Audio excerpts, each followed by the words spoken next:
YBN TV 뉴스입니다.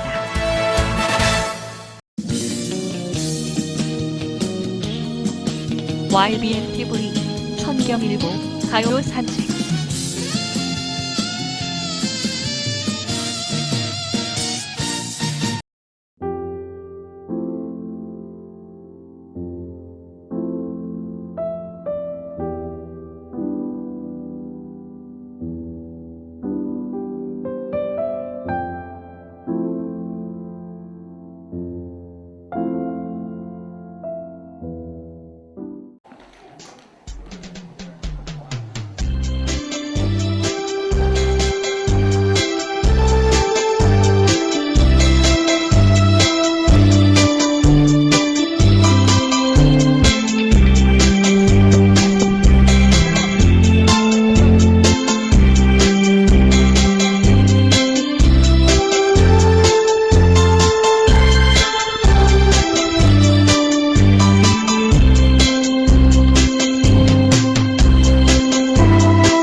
저는 군산에서 오늘 방금 급히 왔는데요. 유순태 선생님께 소설을 한 10년 이상 배우고 최근에 신춘문예를 통해서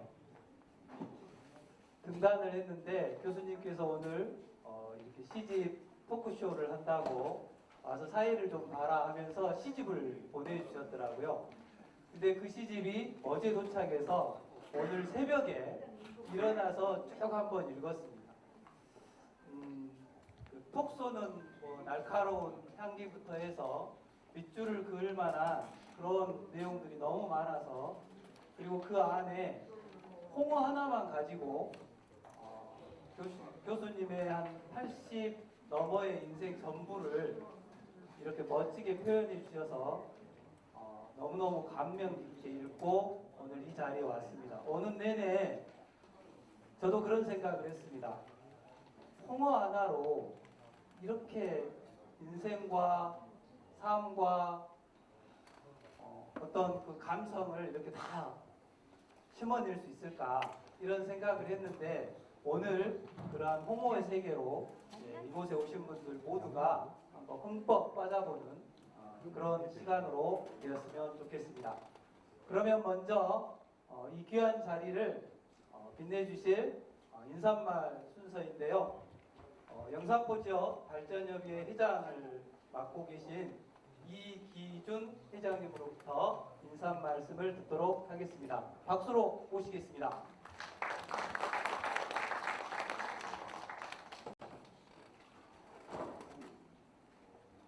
네, 반갑습니다. 인사드리겠습니다. 영산포 발전협의회 회장 이기준입니다.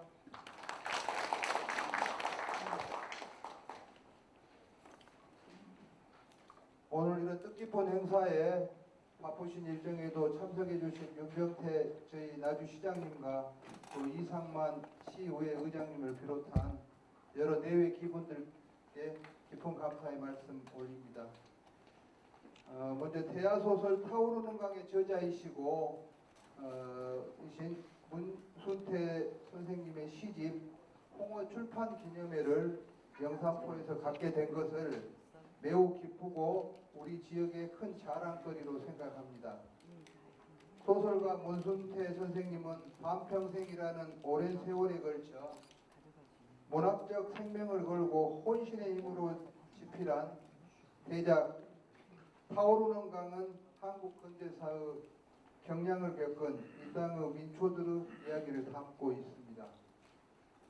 시집 홍어는 선생님께서 코로나 팬데믹으로 집에 붙박혀 지내는 3년여 동안 홍어를 소재로 쓴 100편의 시가 수록되어 있다고 합니다.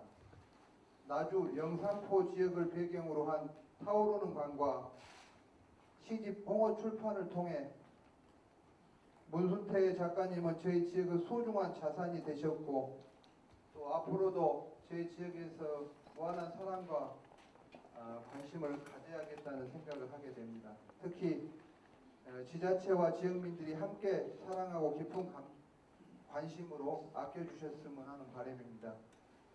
오늘 이 행사를 영산포 발전협의회가 주최하게 되어 큰 영광이고 또한 타오르는 강을 연구하고 재조명하고 계시는 나주학회 최영관 이사장님과 회원님들의 그동안의 노고에도 깊은 감사의 말씀을 올립니다.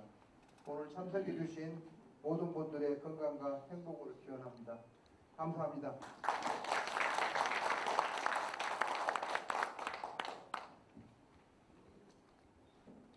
네, 귀한 인사 말씀 감사드립니다. 다음은 축하를 해주실 분을 모시도록 하겠습니다.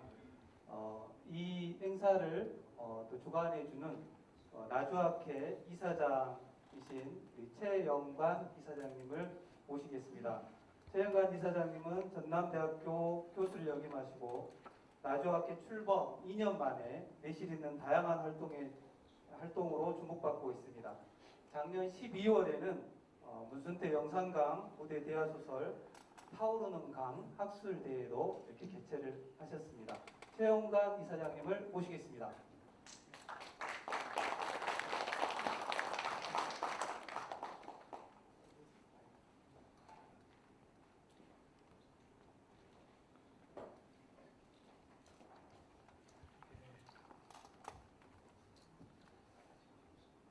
방금 소개받은 최영관이라고 합니다.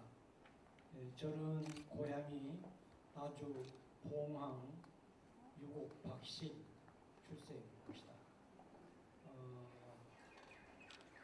박씨라고 하는 유곡리는 나주라고 하는 입장에서 보면 아주 산골짜기고 야중 농촌인 그런 곳입니다. 그런데 이 촌놈이 나주 읍내까지 나와가지고 이런 귀한 자리에 설 수 있고 여러분을 뵙게 되어서 개인적으로 참으로 영광스럽게 생각합니다. 또 와서 보니 내가 좋아하던 우리 광주 예총 멤버들이 다 오셨네요. 우리 반회장님께서 그래서 더욱더 의미가 깊고 우리 나주학회가 이제 창설되어서 만 2년 한 7개월 정도 되어가고 있습니다. 훌륭한 후배들께서 저더러 늙어 별로 할 일도 없을 텐데 우리 나주를 위해서 뭔가 조금 협력하자 그래서 일을 맡아서 하던 중에 정말로 어쨌든 후배인 문순태 작가님을 이렇게 가까이 만나고 얘기할 수 있는 이런 기회들을 갖게 돼서 또 영광이기도 합니다. 어쨌든 우리 문 작가는 우리 한국의 10대 대작가 중에 한 분으로 저는 알고 믿고 있습니다. 그런데 이분이 또 언제 또 변신해가지고 시인이 되어서 시인으로서 또 활동을 마련을 이렇게 하고 있으니 정말 장하고 훌륭한 후배가 있어서 저도 그냥 쫄따구가 어깨가 으쓱하기도 합니다. 홍어 북 콘서트 아마 이런 콘서트 별로 없는 줄 압니다. 나주라 되니까 이런 콘서트가 되고 있지 않는가. 저는 나주 출신으로서 나주 자랑 나주의 산물로서 나주 자랑 그러면 배 그러잖아요. 그런데 놀랍게도 이렇게 숨어 있는 수산물에 그 홍어를 가지고 시를 지어서 이렇게 이 지역민들과 함께 홍어에 대한 찬미를 인간 삶에 엮어서 표현해 주는 우리 문순태 작가에게 진심으로 감사와 존경을 드리기도 합니다. 아무쪼록 오늘 홍어 북 콘서트가 정말 잔잔한 우리 나주인들의 심정을 대변하는 시의 장이 되었으면 하는 마음 간절합니다. 제 개인의 홍어에 대한 감정을 얘기하라면 저는 이제 봉황 박실이어서 기껏해야 이제 큰 잔치가 있으면 홍어가 빠질 수가 없잖아요. 왜냐하면은 큰 잔치가 있으면 우리 한국 사람들, 조선 사람들은 막걸리 탁주가 아주 최고잖아요. 독일 사람들이 그 비어를 좋아하는 것처럼 우리 조선 사람들은 이 탁주야말로 우리의 서민들의 애환을 녹아내리는 그런 좋은 술이 탁주 아닙니까? 근데 그 탁주만 가지고는 완성품이 안 되죠. 탁주와 병행될 수 있는 것이 홍탁이라고 해서 홍어 아닙니까? 우리 어렸을 때 큰일이 나면은 이 일꾼들과 함께 영산포 거리에 와서 제 기억에 제일 먼저 구입한 어물이 뭐냐면 죽상어, 숭어, 그리고 홍어 그랬었습니다. 그런데 우리가 흔히 말하기로 홍어는 홍어 멋없는 놈 그런 말을 하잖아요. 홍어는 순놈과 암놈이 있는데 그 정약전 자산 어부를 읽어보면 홍어 예찬이 있더라고요. 그런데 그걸 보면은 그 순놈이 별로 암놈보다 더 맛이 별로 없어서 어부들이 홍어를 낚으면은 순놈에 그것을 그냥 이렇게 근절했다고 합니다. 그래서 이 육지 사람들이 홍어의 암수 홍어인지 숫 홍어인지를 구별을 못하게 해서 다 같이 즐겁게 먹었다고 해요. 저도 어렸을 때 홍어를 사오면은 그 얼큰한 홍어, 코를 그냥 폭 찌르는 그런 홍어, 또 탁주에다가 한 잔씩 어렸을 때 먹으면서 홍어 맛이 이런 것이다라고 하는 것을 늘 자랑을 해서 최근에는 서울 사람들도 홍어를 엄청나게 좋아한다고 합니다. 진짜 그 도시 사람들이라는 것이 나주의 수산물 홍어를 잘 몰랐다가 이제 느껴서 이제 잘하는 것이죠. 오늘 정말 이 홍어에 대해서 예찬도 있을 것이고 애환도 있을 것 같습니다. 우리 위대한 문순태 작가님의 홍어에 대한 애찬, 홍어에 대한 애환, 홍어와 서민들의 어떤 삶 어떻게 녹여서 풀이하는지 함께 들어보고 또 뭔가 배워가는 좋은 시간이 될 수 있기를 간절히 기대하면서 인사에 가능합니다. 와주셔서 감사합니다.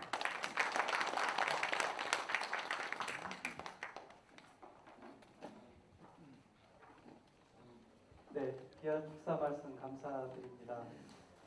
방금 이사장님께서 말씀하신 그 홍어에 대한 내용들이 시집에 정말로 신기하게 다 들어가 있더라고요. 네, 저는 또 홍어가 다른 말로 해은어라는 또 그런 말로 불린다는 것도 이 시집을 통해서 알 수 있었는데요. 해음어가 궁금하신 분들은 꼭 시집을 읽어보셔야 될 것 같습니다. 감동적인 내용이었습니다. 다음 축사는 또 바쁘신 공무 중일 텐데 축하를 하러 와주셨습니다. 윤병태 나주시장님 앞으로 모시겠습니다.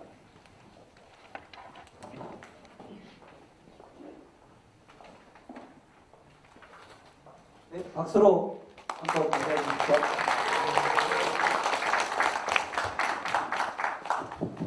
예, 안녕하십니까. 나주시장 윤병태입니다. 인사드립니다.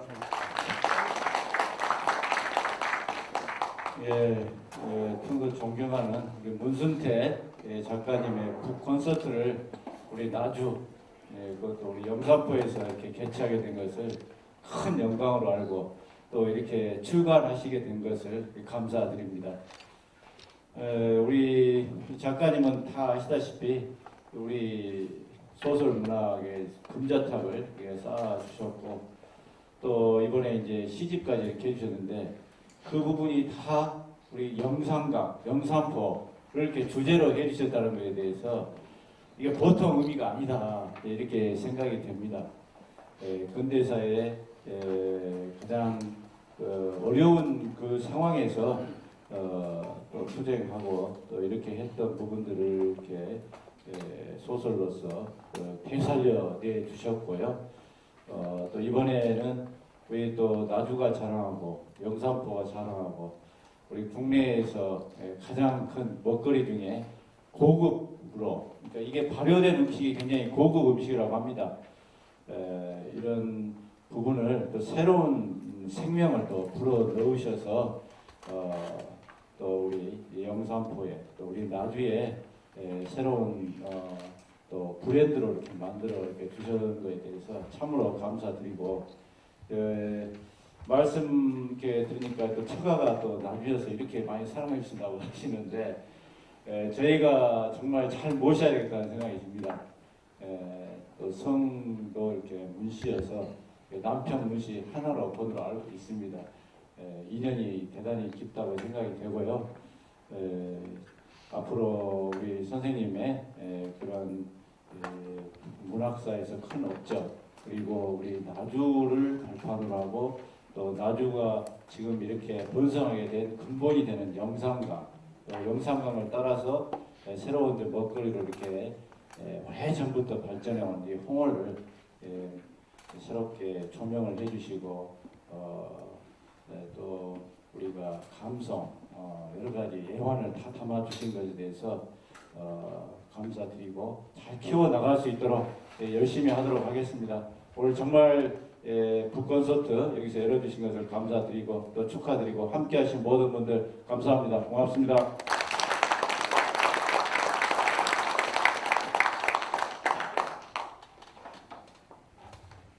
네, 시의회 나주 시의회 의장님께서 축사 말씀 해주시겠습니다. 박수로 모셔주십시오.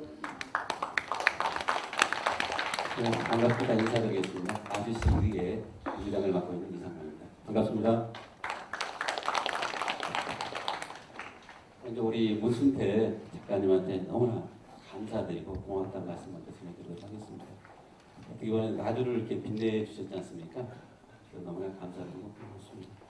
이렇게 고마운 마음을 우리 그래도 나주학회 이사장님, 최영관 이사장님이 전에밖에 자리를 한번 하셨더라고요. 타오르는 나무 이 문제를 좀 학술적으로 조명을 해가지고 나주에서 이렇게 해주신 점 너무나 좀 감사드리도록 하겠습니다. 오늘은 또 홍어라는 걸 가지고 또 이렇게 하다 보니까 우리 영사포라는 게 빠질 수 없지 않습니까? 그래서 우리 영사포 협의회에서 우리 문수태 작가님의 그런 고마움을 잊지 않고 또 이렇게 자리를 만들어서 이렇게 콘서트를 만들어 주신 것에 대해서 이기준 회장님한테 너무나 또 감사드리도록 하겠습니다. 저는 이제 오늘 홍어라는 것은 우리가 맛을 보면 이 삭힌 맛이 여러분 다 느낌이 올 건데 과연 홍어라는 시로는 어떤 맛을 낼까 다들 궁금해서 이렇게 오셨을 거라고 생각이 들어요. 그래서 우리 문선태 작가님을 직접 모시고 여러분들 함께 이 홍어의 시라는 맛이 어떤 맛일까 함께 느껴봤으면 좋겠습니다. 감사합니다.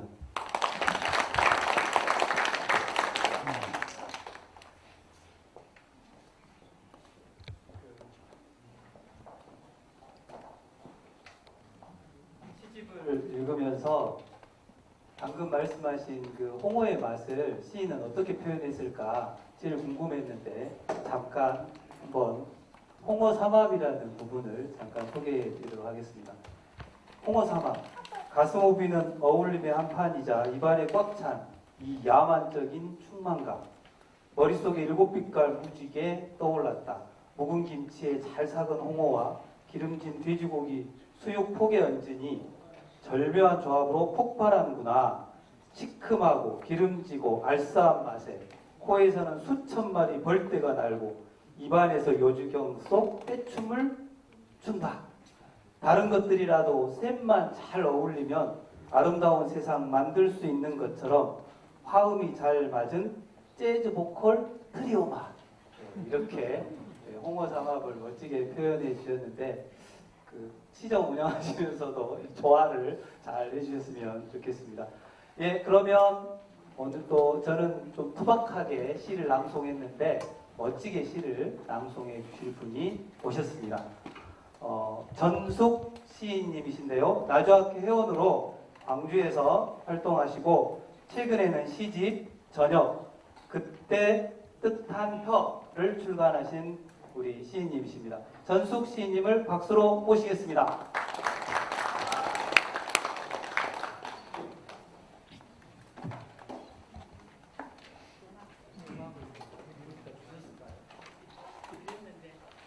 음악이 없는가 봐요.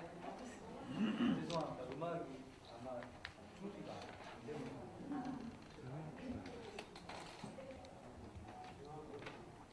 홍어 전라도의 힘이여 문순태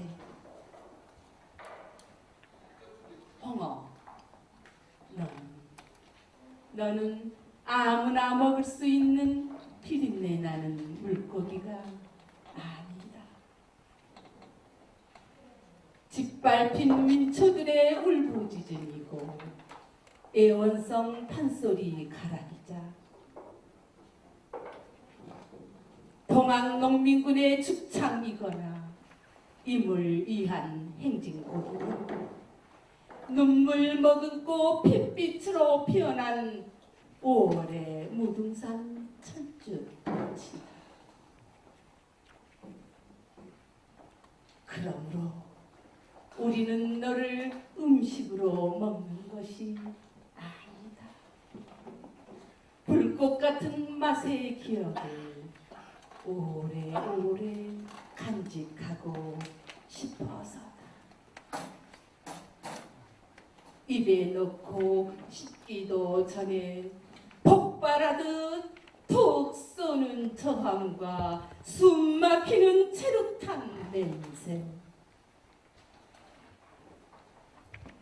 홍어를 먹는다는 것은 기쁨과 슬픔을 공유하자는 것. 함께 홍어를 먹는다는 것은 더불어 홍어가 되자는 것. 오래 삭힐수록 더 날카롭게 되살아나는 전라도 기질.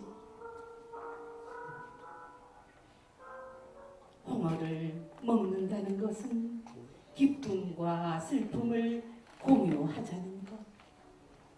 함께 홍어를 먹는다는 것은 더불어 홍어가 되자는 것. 오래 삭힐수록 더 날카롭게 되살아나는 전라도 기질. 온몸 떨리게 하는 전라도의 힘이요. 온몸 떨리게 하는 전라도의 힘이요. 축하드립니다.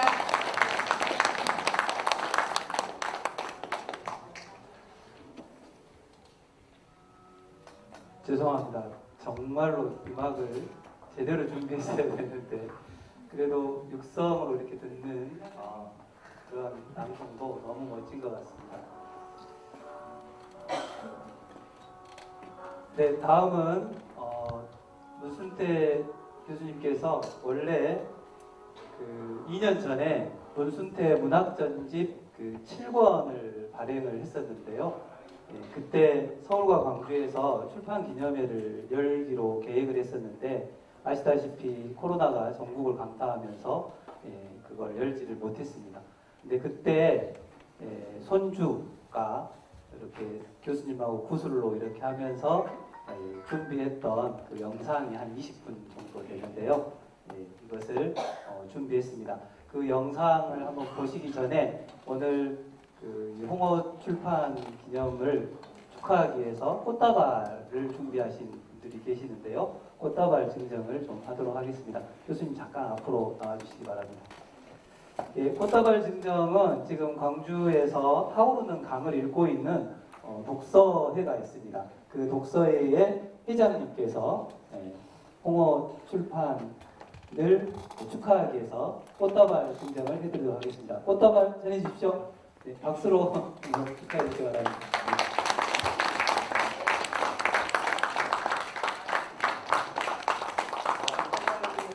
네, 교수님 나오신 김에 이제 인사말 잠깐 하시고 영상 보도록 하겠습니다. 사진 하나 찍고요. 아, 포토타임.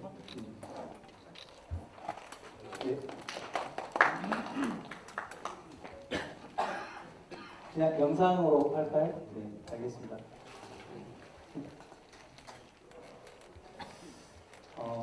그 모든 것이 물 흐르듯이 이렇게 흘러가면 재미가 덜합니다. 이런 좀 불협화음이 좀 일어나야 되는데 지금 다운이 되고 있다고 합니다. 조금만 기다려 주시면 될 것 같습니다. 우리 한국이 5G가 최고인 나라인데 속도가 조금 느린 것 같습니다. 금방 다운되면 홍어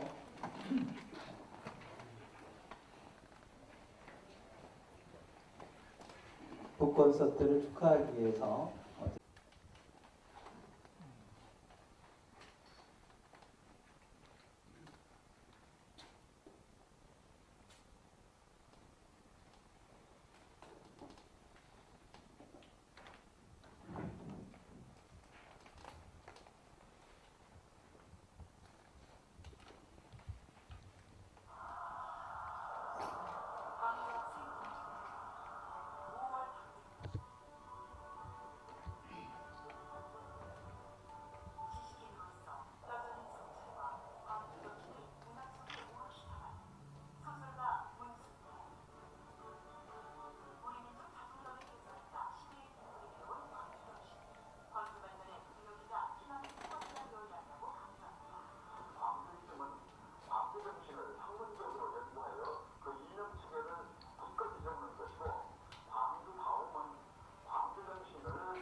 네, 영혼까지 불태우고 사랑을 남김없이 주었다고 고백하는 시인의 마지막 순태가 순태에게 그런 시가 상당히 울림을 주는 것 같습니다. 방금 저기 영상에 보면 문순태 창작대학이 많이 나오죠. 생오지도 나오고, 생오지는 담양에 있는 그 생오지 마을이고, 그곳에 문순태 교수님의 문해 창작대학이 있습니다. 그곳에서 저를 비롯해서 100여 명 이상의 제자들이 선생님께 소설을 배웠고, 또 소설가로 등단하고 시인으로 등단하고 그런 또 과정이 있었습니다. 그런 어떤 그 과정들을 영상 속에 잘 보여주실 것 같습니다. 예, 이제 신앙송 한번 분을 더 모시고 듣도록 하겠습니다. 네네. 선생님, 네. 박상희 선생님이신데요. 광주대학교 문해창작과를 졸업했고 영남문학상 동화 부문 당선으로 등단했습니다. 광주 전남 문학인의 101장 대상, 목포문학상, 수필과 비평 신인상, 광양이야기 공모 수상 등을 수상했고요. 한국문인협회, 한국아동문학인협회, 나주문인협회, 광주 전남 아동문학인회 회원으로 활동하고 계십니다. 신앙송을 듣도록 하겠습니다. 안녕하세요. 문순태 선생님은 제가 학교 다닐 때 소설 담당 교수님이셨어요. 또 오늘 이렇게 홍어 북 콘서트에 참가하게 돼서 영광으로 생각합니다. 선생님 축하합니다. 어머니와 홍어. 문순태. 젊은 시절 어머니 밥상은 부뚜막이거나 연두빛 풀밭이었다. 어쩌다 잔치상에 오른 홍어. 질긴 날갯살은 어머니 차지였다. 그로부터 어머니는 날개 무침을 좋아했다. 오래 씹을수록 더디고 질긴 사랑처럼 깊은 맛. 어머니의 삶은 홍어와 닮았다. 거친 파도가 두려워 깊은 바다 밑에 숨은 듯 납작 엎드려온 홍어처럼 한평생 낮은 세상에서 땀에 전 몸 발효시키며 허리 구부리고 살아온 당신은 들여다볼수록 슬픈 얼굴이다. 홍어는 죽어서 더욱 향기롭고 어머니는 이승 떠난 후에야 사무치는 그리움 배웠다. 감사합니다.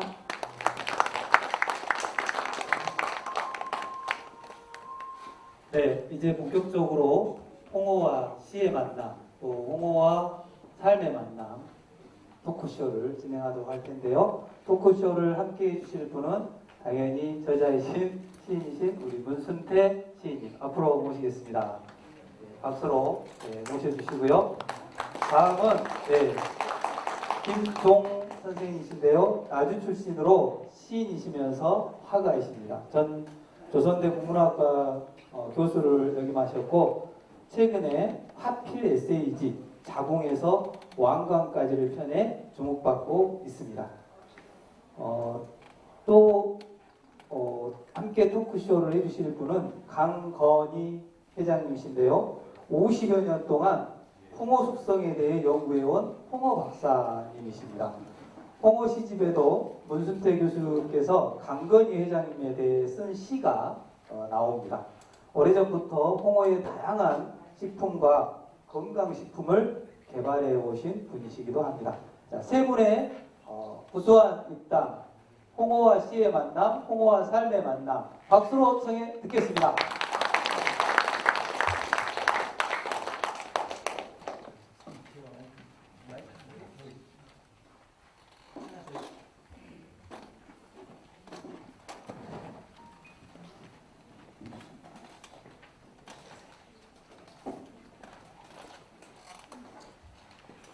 안녕하십니까. 저는 고향이 나주입니다. 그리고 시를 쓰는 신 김종입니다. 그리고 제가 오늘 지금 목이 많이 갈립니다. 몇 그러지 못할 것에 대해서 많이 걱정하고 있는데 양해해 주시기 바랍니다.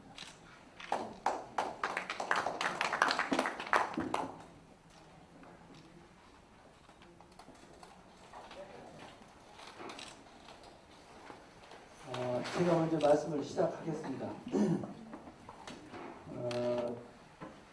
저 고향이 나주인지라 홍어라는 말만 들어도 제 혈관에도 울컥해지는 뭔가가 흐르고 있는 것을 느낍니다. 문수 선생님은 세 번째 시집 홍어를 독서하면서 많은 생각들을 하게 됐습니다. 홍어라는 한 가지 소재로 100편의 시를 쓰였다는 것은 항상 그 사유 빈곤에 시달리는 저 같은 사람에게는 많이 부럽고 정말 선생님이 너무 대단하시다는 생각을 하게 됩니다. 선생님께서 홍어를 가지고 백과 사전적인 사유를 하셨고 시편들마다 깊은 울림을 담아내신 성과에 대해서는 가히 괄목상대하다고 하겠습니다. 귀한 말이 나왔으니까 제가 문수태 선생님을 처음 배웠던 시간을 소개하겠습니다. 저희가 고등학교 시절에는 문학 영웅을 꿈꾸면서 학생들이 모여서 성류라는 문학동인회를 결성했습니다. 그 자리에 지도 선생님으로 문수태 작가님을 모신 것입니다. 그때부터 저희가 인연이 시작되었었죠. 그 시절 선생님은 한마디로 열정과 재능이 넘친 문학 청년이셨습니다. 그리고 본격적인 시인의 길을 향해서 현대문학에서 김현성 시인님의 추천을 받아서 천재들이라는 시작품이 세상에 소개된 무렵이었습니다. 저희가 직접 보지는 못했지만 1959년에 농촌중보 신춘문예에서 소나기라는 작품이 당선되셨다는 사실은 저희들은 직접 듣지 못합니다. 그러나 그 이후에 선생님은 평생의 친구인 이성부 시인과 함께 시창자 시인을 향해서 시인이 되기 위해서 시창자에 매진하셨던 시절이었습니다.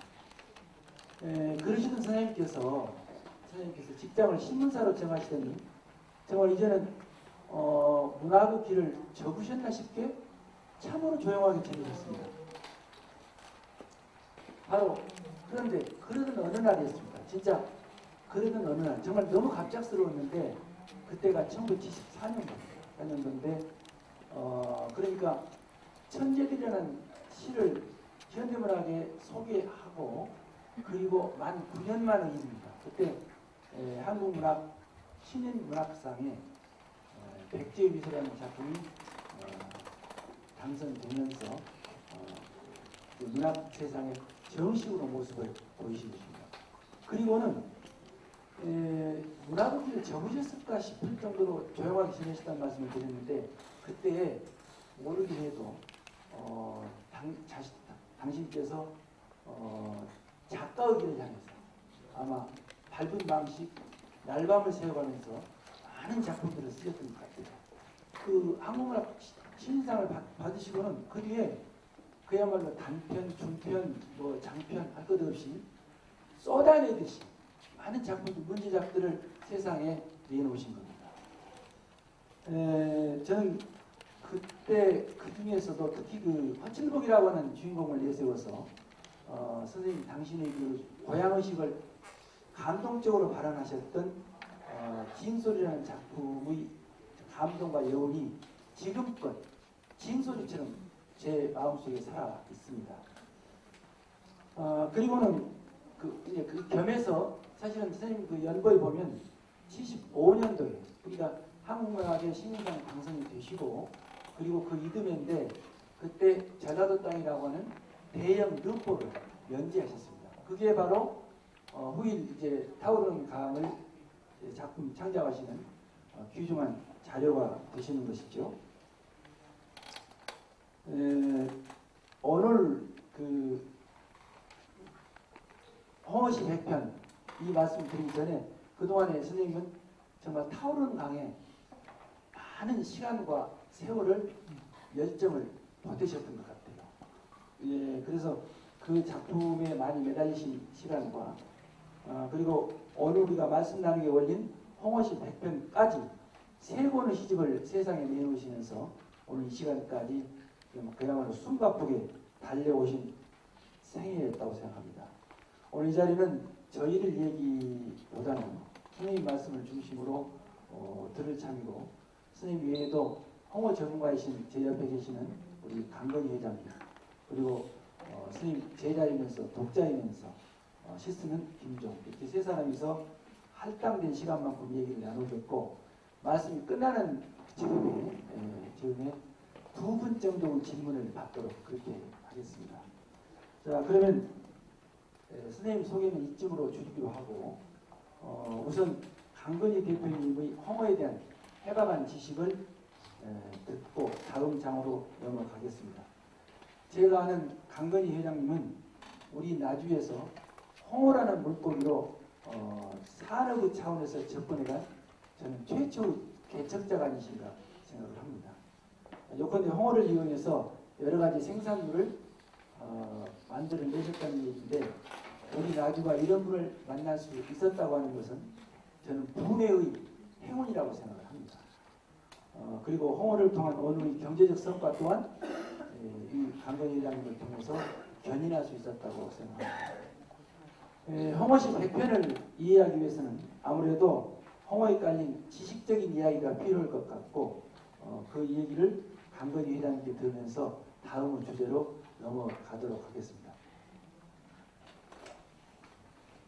저는 강건희입니다. 사실은 이게 홍어가 과연 우리 전라도의 전통 음식입니다. 상토 음식입니다. 실은 전체를 아우른 음식은 아닙니다. 숙성홍어 이거는 영산강 유역의 전통식품입니다. 원래 지금도 그 전에 그 숙성홍어를 먹었던 데는 영산강 원료는 장성, 하순 거기서부터 시작을 해가지고 영산강의 바다로 들어가는 목포까지 그 유역의 하루거리의 정도가 실제로 숙성홍어를 먹는 도장입니다. 그것이 언제까지냐? 2000년도까지입니다. 지금도 보면 장성 위쪽의 전라북도는 숙성홍어를 잘 안 먹습니다. 거기는 회를 그냥 숙성한 거를 탕을 끓이는 게 아니라 생홍어로 먹습니다. 이쪽만 해서라도 영암을 넘어가서 장흥 넘어가면 거기도 숙성홍어는 안 먹어요. 정확하게는 사실은 숙성홍어를 자꾸 전라도를 대표하는 음식이다 아니라 영산강 유역을 중심으로 한 하루거리 동네의 전통식품이었지 전라도를 대표하는 식품은 아니었다. 그것이 지금 숙성홍어는 삭힘의 미학이라고 하기도 하고 그 다음에 발효가 탄생시키는 바다의 질문이라고 합니다. 이것이 어떤 면에서는 정확한 표현입니다. 발효는 아니지만은 그냥 발효가 방송시킨 바다의 귀한 홍어나 원산지는 우리나라에서 제일 많이 난 데는 지금까지도 얼마 전까지는 인천, 옹진 그쪽입니다. 그러고 흑산도는 사실은 홍어 총량으로 볼 땐 변방입니다. 그런데 왜 흑산도 홍어를 지금도 알아듣느냐? 우리 영산강에 있었기 때문에 숙성홍어를 흑산도에서 영산강으로 올라와서 숙성이 돼서 삭힘이 됐기 때문에 여기가 중심지가 되었고 저의 강원, 경기도 옹진을 중심으로 한 서해 5도의 홍어는 그냥 생홍어로 먹어서 그냥 단지 생선일 뿐입니다. 그거를 발전시킨 사람들이 전부 영산강 지역에 끌고 내려와서 여기서 숙성을 시켜서 그래서 여기가 숙성홍어의 메카가 이루어진 사실은 2000년까지는 단지 남도에서만 홍어를 먹었지 그 이외에서는 숙성홍어를 먹을 수도 없었고 먹지도 못했고 왜냐하면 운송수단의 발달, 운송수단이 미흡하고 그 다음에 포장이 안 됐고 전국화가 되기 시작한 거는 2004년도부터 전국화가 됐습니다. 2004년에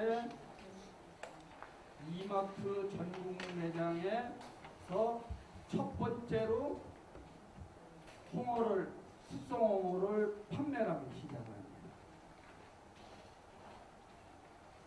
그때까지는 다른 데서들 홍어가 냄새가 나서 절대로 못한다고 그랬는데 새로운 아이템을 발굴 하기 위해서 이마트가 전국 돌아다니다가 결과적으로 선택을 한 것이 영산포에 있는 저를 선택을 해가지고 그때부터 전국화가 되기 시작한 거죠.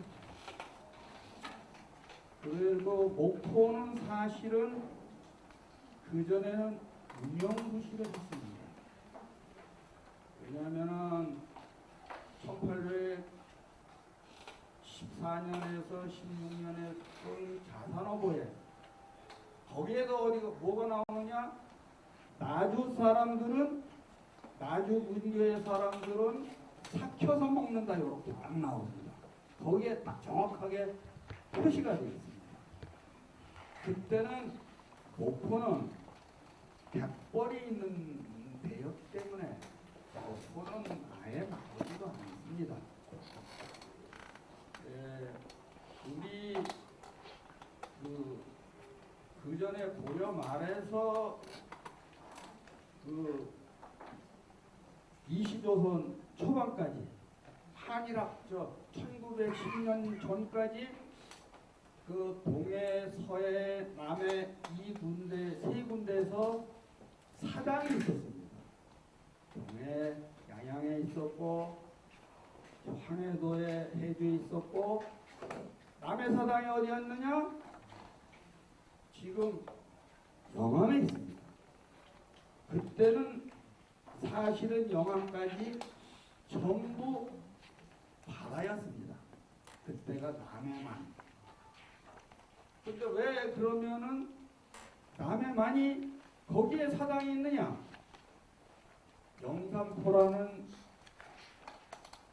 그 집산지가 있어서 거기에 남해사당이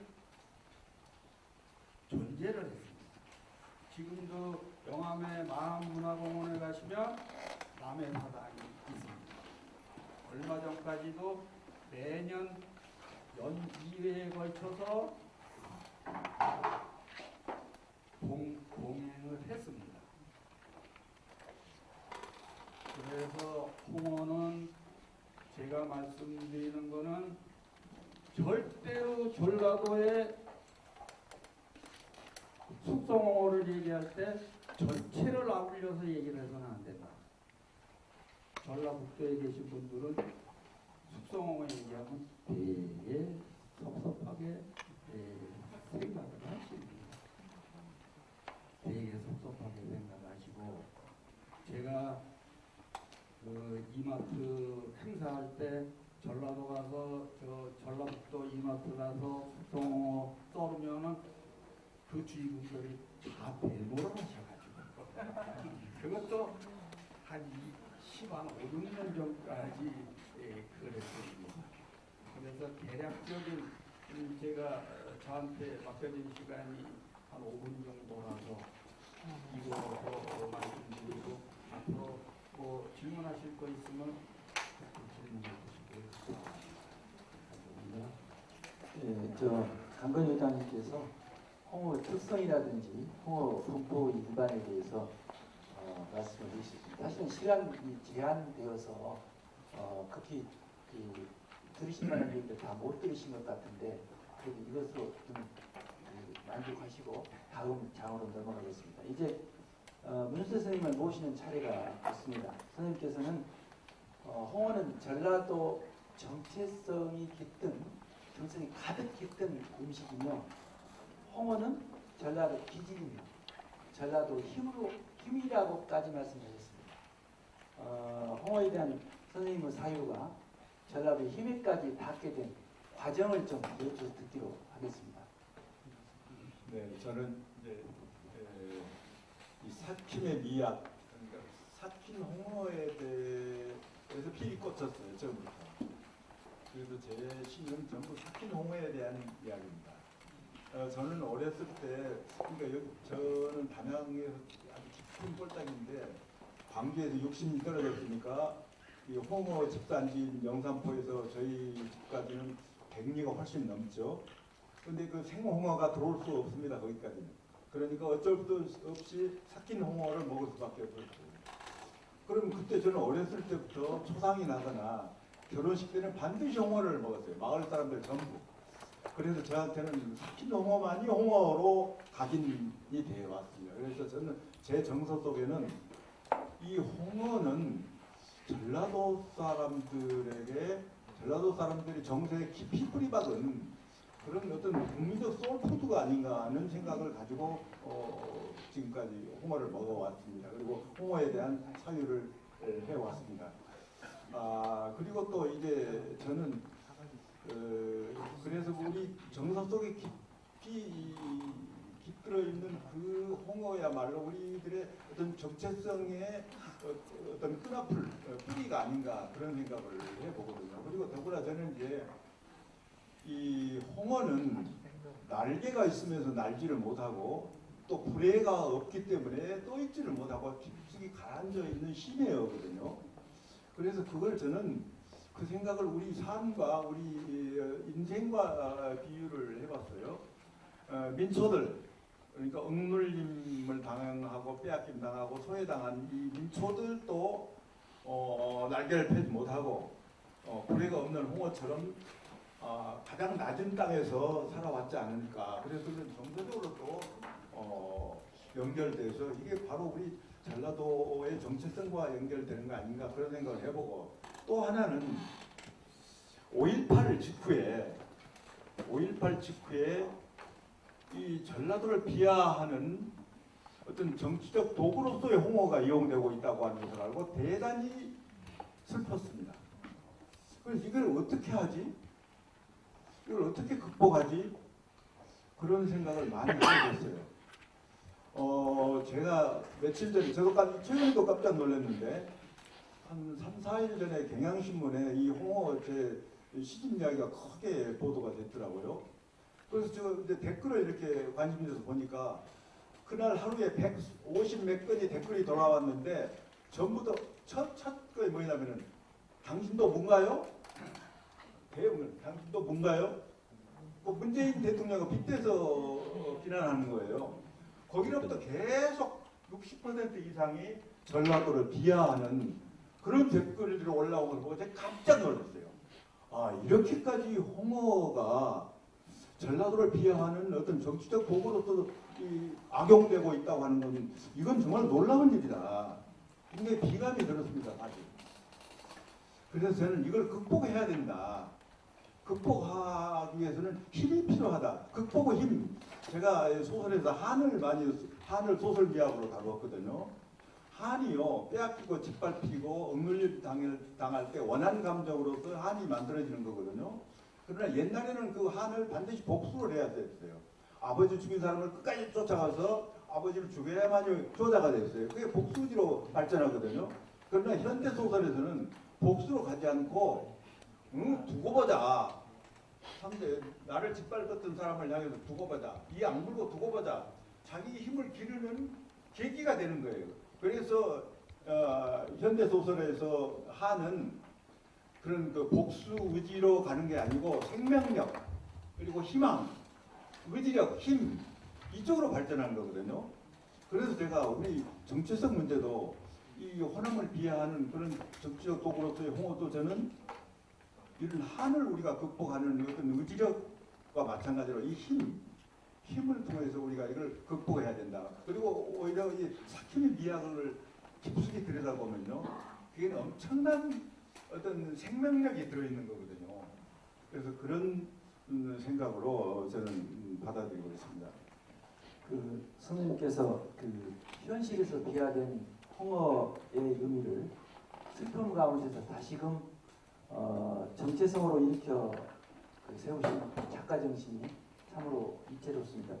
사실은 저 선생님 홍어 시집을 독서하면서 그 선생님 시집 제일 앞에 시인의 말에 보면 그 시인의 말의 제목이 이겁니다. 홍어는 나의 소울푸드라고 하셨습니다. 근데 저는 그 시집을 그 시인의 말에서부터 압도되었다는 말씀을 고백처럼 드리고 싶습니다. 그 시인의 말은 저는 그런 의미에서 홍어시 100편을 창작하신 문학적 개연성을 담아내신 명문장이라고 생각을 했습니다. 특히 그 중에서도 앞부는 고래가 없어서 바닥에 바짝 엎드렸다고 하셨는데 이 같은 형상에서 이 세월을 당하기만 했던 전라도 민초들을 유추해낸 것은 참으로 탁월한 비유라고 저는 생각을 했습니다. 그리고 밟힐수록 강해지는 전라도 민초들처럼 썩힐수록 제 맛을 뿜어내는 홍어를 통해서 오랜 시간을 암흑 속에서 고통과 서러움의 내적 과정을 거쳐서 거듭남을 의미하는 발효 미학까지 연결을 시키셨습니다. 그래서 거기에서 보면 사람도 고통을 통해서 숙성되어야 더 깊고 따뜻하고 그리고 웅진 깊은 인간애를 느낄 수 있다고 하셨습니다. 이런 것들이 담겨있는 홍어시 100편은 작가 선생님의 사통팔달한 생각, 백파난만한 생각, 기다림과 그리움 이런 것들을 담아내면서 저는 그 다음에 정말 그 표현이 너무 간절했는데 간질간질한 행복감까지를 노래로 상을 차려낸 힐링푸드나 소울푸드의 잔치마당이었다. 저는 이 홍어라는 시집을 그렇게 평가를 했습니다. 정말 이 시를 통해서 저는 참으로 많은 간절한 여러 그 표현과 언어들을 살필 수가 있었습니다. 자, 이것과 관련해서 선생님 조금 전에 전라도 정체성과 기질과 그리고 전라도 힘까지 사유에 대한 과정을 말씀해 주셨는데요.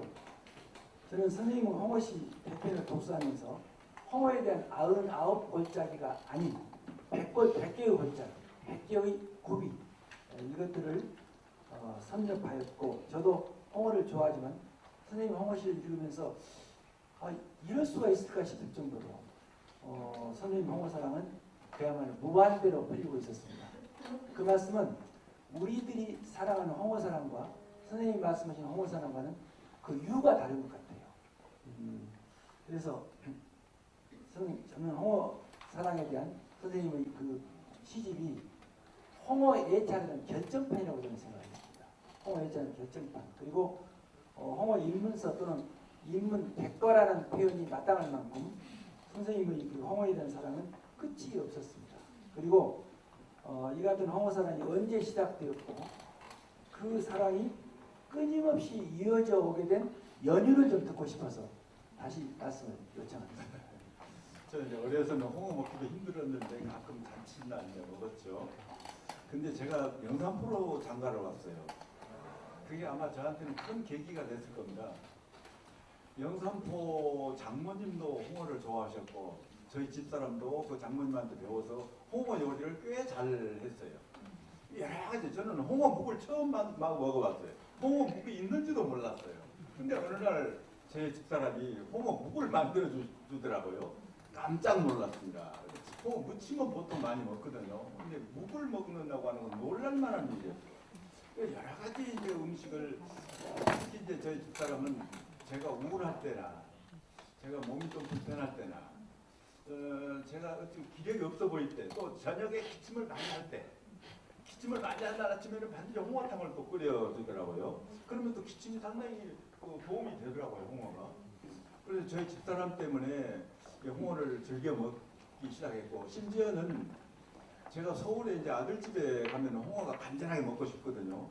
우리 식구들은 다 홍어를 잘 먹어요. 먹기는 먹었는데 홍어탕을 끓여 먹고 싶은데 아파트에서 참 힘들잖아요.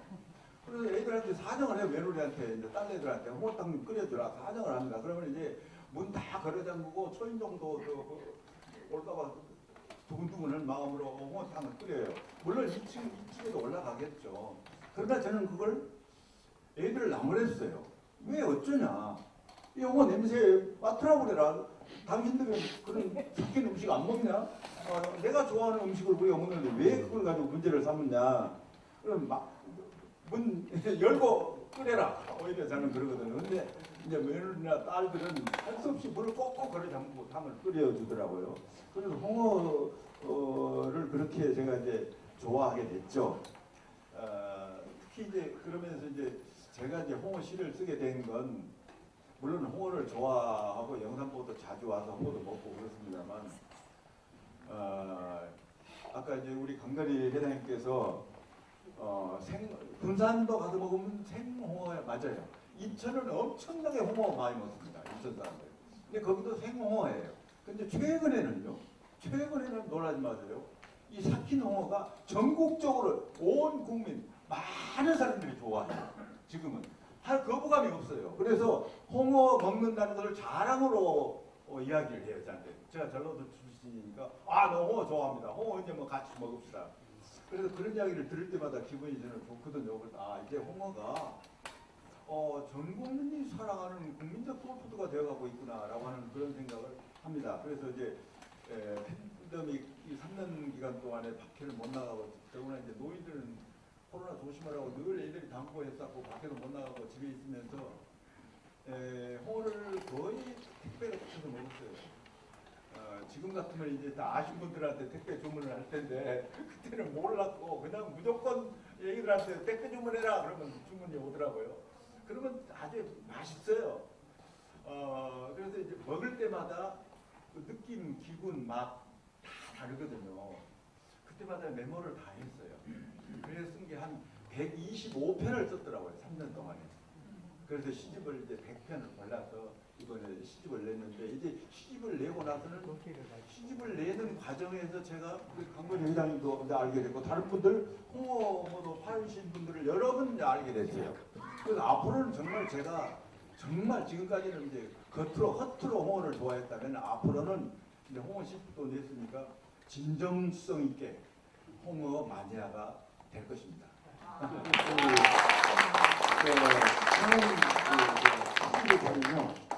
사모님이 영산포 과수원집 따님으로 나와 있습니다.